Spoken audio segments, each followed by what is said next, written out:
Girlfriend আছে কার কার দেখি হাত তোলো। মাশাআল্লাহ, সাহস আছে ওদের, বুকের পাটা আছে। হাত নামা বেটা। এই গার্লফ্রেন্ড বয়ফ্রেন্ডের সাথে আমাদের কোনো সম্পর্ক? আমরা বিয়ে করব। কি করব? বিয়ে করব।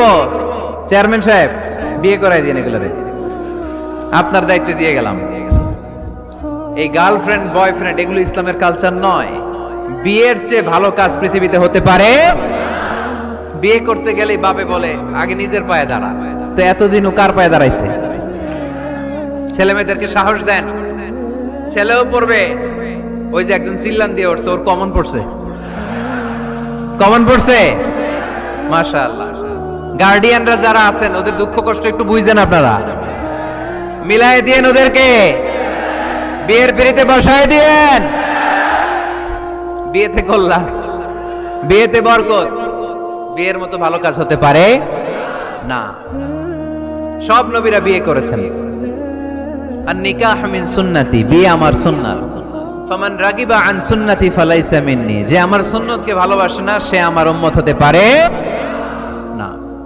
বিয়েটাকে সহজ করে দেন। যেই সমাজে বিয়ে সহজ ওই সমাজে জিনা কঠিন, তাই না?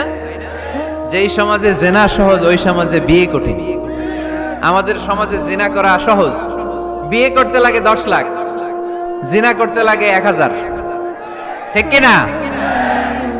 10 লাখ টাকা ছাড়া বিয়ে করা যায় না। এটা লাগবে, ওইটা লাগবে, এই দাও, ওই দাও, মোহর দাও, বিশাল অঙ্কের মোহর। 10 লক্ষ টাকা ধার্য না করলে মেয়ে দিবে না। এরকম আছে না নাই? না, এগুলো আসলে ইসলামিক কালচার না। ছেলের বাবা মেয়ের বাবা উভয়কে আমি বলি বিয়েটা সহজ করে দেন, সহজ করে দেন। ছেলে পড়াশোনা করুক, সমস্যা নাই, মেয়েও পড়ুক, কিন্তু তারা পবিত্রভাবে তাদের সম্পর্ককে মেনটেন করুক। ঠিক কিনা?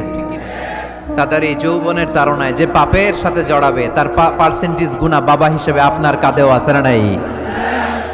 এজন্য বাবারা সাবধান, মায়েরা সাবধান, বিয়েটাকে সহজ করেন।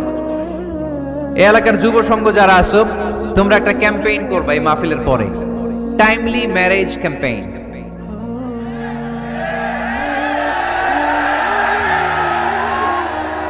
Timely marriage campaign.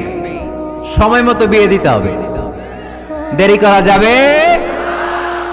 বাপ মা বুঝে না, একজনকে হুজুর আব্বাই বুঝে না। গার্ডিয়ান যারা আছেন একটু সদয় হন। ওরা যে পাপের সাথে, পাপের রাস্তা যে ওরা চিনে যাচ্ছে, পাপের পথে যে জড়িয়ে যাচ্ছে, আল্লাহর সুপ্রিম কোর্টের কাঠ গড়ায় আসামি করে আল্লাহ সেদিন আপনারে দাঁড় করাবে। আল্লাযীনা হুম লিফুরুজিহিম হাফিজুন, দে গার্ড देयर প্রাইভেটস। মুকদ্দামাতুল হারামে হারাম, এট এ গ্ল্যান্স। একটা নারীর দিকে চোখ পড়ে যাওয়া এটা হারাম না, কিন্তু এই চোখ পড়ার কারণে এটা জেনার দিকে নিয়ে যাবে, এজন্য এটাকেও হারাম করেছে কে? মুকদ্দামাতুল হারামে হারাম। এই নজরটা বড় খারাপ। আন-নাযার সাহামুন মাসমুমুন মিন সিহামি ইবলিস।